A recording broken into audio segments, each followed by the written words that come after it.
There's no assertion. Nobody is doing anything to you. Nobody is doing anything to you. And you want to say, but wait, there are things happening to me that I know I'm not asking for. So if I'm not asking for them and they're happening, then it seems like somebody else is doing it to me. Seems like somebody else did it. And therefore, I want to point my finger of blame. And we say, we know it seems like somebody else did it because you don't want it, and you, in a very core place, believe that you wouldn't do bad things to yourself. Especially when we say you create your own reality. You say, well, that doesn't make sense. I wouldn't do that. I didn't want that. I wouldn't do that. And we just want you to know that you're doing it. You just don't know you're doing it. You're doing it by default. You're doing it because you're not tending to your point of attraction. You're doing it, frankly, because you have become willing to endure negative emotion. You're willing to put up with it. You're willing to feel the emotion of blame. You're willing to feel the emotion of blame, which means you're not tending to your point of attraction. You're willing to be angry, which means you're not tending to your point of attraction. You're willing to be afraid. You're willing to be frustrated. You're willing to be overwhelmed. And many of you think, well, it's not that I'm so willing. It's like I don't think I have a choice. Like my overwhelmment seems like an economic problem or just a function of too many kids or too much to do. My overwhelmment seems like it's happening to me. And we say, your overwhelmment is a byproduct of the two vibrational vantage points, period. It's never about what you think it's about. What you think it's about is only the reason that you're focusing your energy out of whack. And you have the ability to focus your energy back into whack. You do. You can focus yourself into alignment. You can. But you got to care about how you feel, which means you got to care about your point of attraction, which means you got to care about how you feel, which means you got to care about your point of attraction, which means you got to care about how you feel, which means you got to care about your point of attraction. Which means you got to care about your point of attraction, your point of attraction, your point of attraction, you're doing it to you, your point of attraction, you setting up vibrations, which law of attraction is responding to, your point of attraction, your point of attraction, your point of attraction, your point of attraction. We think we need to make this point. It's your point of attraction. It's your point of attraction. No one is doing anything to you. No one is doing anything to you. You observed things happening and you train yourself into vibrational habits. That's what beliefs are. It's just a habit of thought.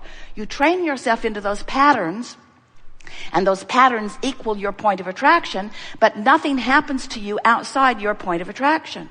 Esther made her placemat process this morning, and she only put a few things on her side of the placemat. Everything else she put on the universe's side of the placemat. She loves delegating and releasing to the universe. And as she was putting the items on her side of the placemat, do you know some of the things that she did not put on her to-do list were, keep my blood pumping through my body effectively today. She didn't put that on the list. Now you'd think it would be a big thing, given how important that is. She did not talk about the aspects of her body. She did not talk to her nose and ask it to smell appropriately today. She did not counsel her taste buds.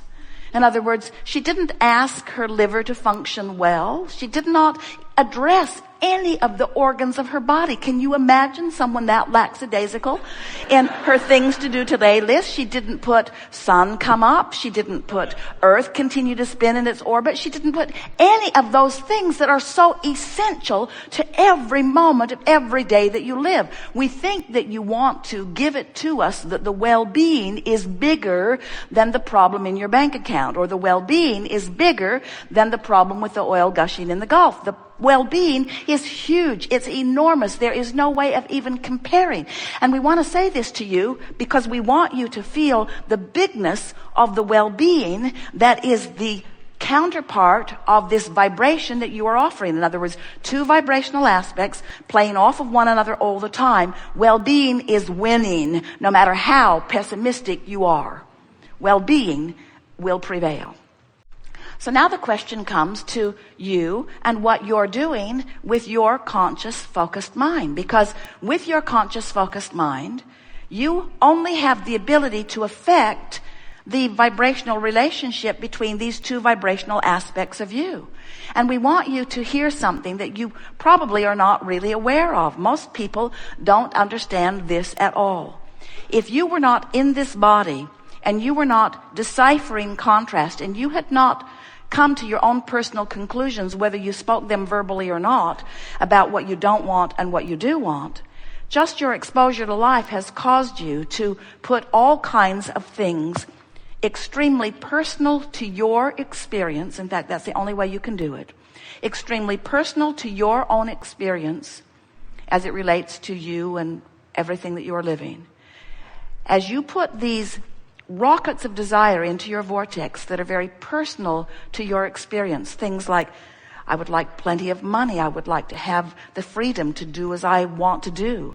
When someone is rude, you want a nicer world. When your employer doesn't understand you, you want to be understood. When your employer doesn't ask enough from you, you want more to be called through you. When your employer doesn't pay you enough, you want to be paid more. When your employer gives you assignments that are boring, you want more stimulating experience. When your employees don't show up, you want them to come to work. When your employees are lackadaisical when they get there, you would like them to be more focused. In other words, when your children don't understand you, well, give that one up. Everything that you are living is causing you to put a personal, new and improved request into your vortex. Now, these new and improved requests, such as those that we just mentioned, and thousands more every day, they are melded in to the intentions that you held before you were born. They are melded in to the intentions that you hold globally, that you hold as humanity, that you hold as source energy. In other words, you just become bigger and more, but the specifics of that which you are asking for are melded in all day, every day. So in every moment of every day, there is this vibrational relationship going on between you and you. And what we want you to understand is that those two vibrational aspects equal your point of attraction. Now, I want to put this in a way that you can really feel the balance of it, because while source energy is way bigger, and in very general terms, it affects the basis of your experience, like cells duplicating themselves, and like your blood moving through your body in the way that it must for your survival, and like your earth spinning in its orbit. In other words, they're general in that you're not, Esther's not, none of you are putting them on your things to do today list. They are things that you accept as a basis of your reality. They are huge. They are enormous in comparison with the thoughts that you're thinking today, but they are stable. The specifics of what you are thinking about today, in other words, the subject of how you're getting along with your lover, or how you're getting along with your children, or how your lover is getting along with your children, or how you're getting along in terms of economics, those kinds of things play a very big part of the vibration of your human vibrational patterns. So that's the point of attraction that we want you to turn your attention to.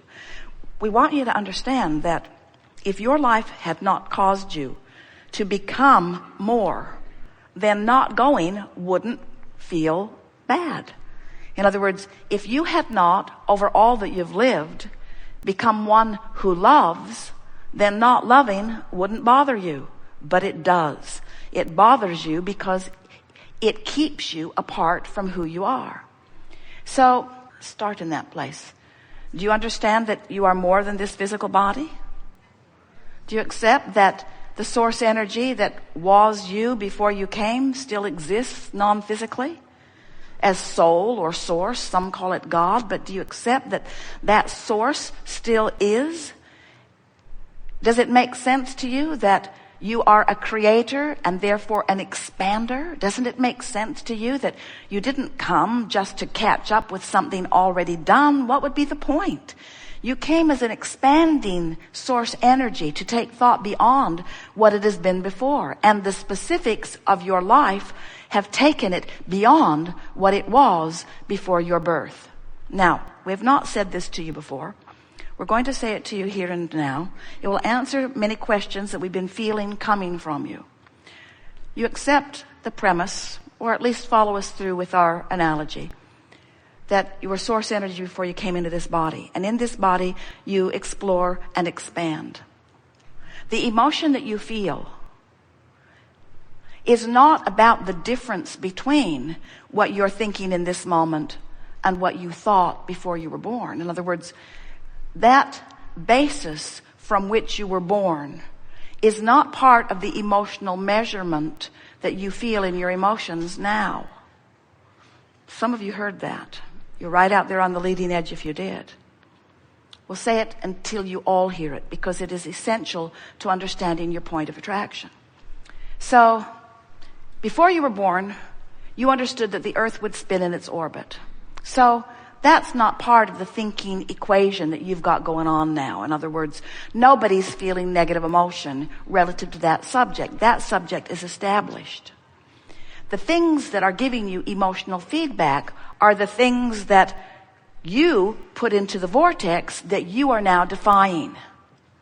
So whenever you think thoughts that defy what you've put into the vortex, our way of explaining that to you is your life caused you to expand. The larger part of you took the expansion. You're not taking the expansion right now because you're focused upon the problem rather than the solution. So the negative emotion that you're feeling is because you're splitting your energy. You're splitting the energy of the creative energy of the creation that you have done.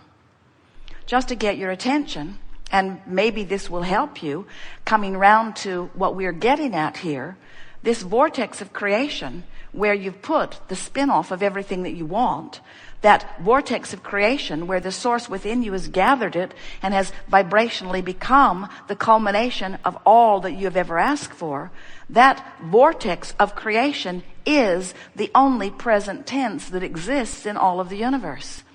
And this stuff that you call present tense that is already manifested really is old news. It's old vibrational news anyway. You say, well, it doesn't feel so old. I just got my car today. We say, old news. Because by the time it manifests, the vibration of it has been spinning for a very long time. So when you accept that the now reality is in this vortex and you care about taking the emotional journey into the vortex so that you can align with the solution right now, then you get the emotional benefit of feeling the relief of the solution even before it manifests. And a lot of people still aren't willing to do that. A lot of people say, show me the solution and then I'll show you my relief. And we say, it doesn't work that way. As long as you are all tied up, you are not allowing the relief that you want. And you say, well, I'll feel a lot of relief when they plug that leak. And it hasn't got anything to do with me. So they'll get it plugged, and then when I turn on the television, I'll feel relief.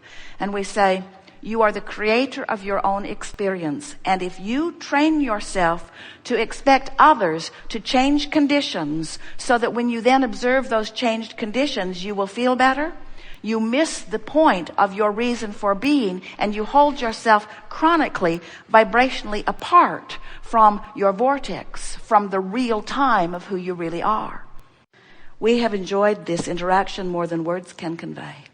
It is exhilarating to know you. We want you to know that your vortex is open for our perusal at all times. And you need not feel uncomfortable about it because we adore what we see there. And everything that we think about you is about your vortex and your relativity to it.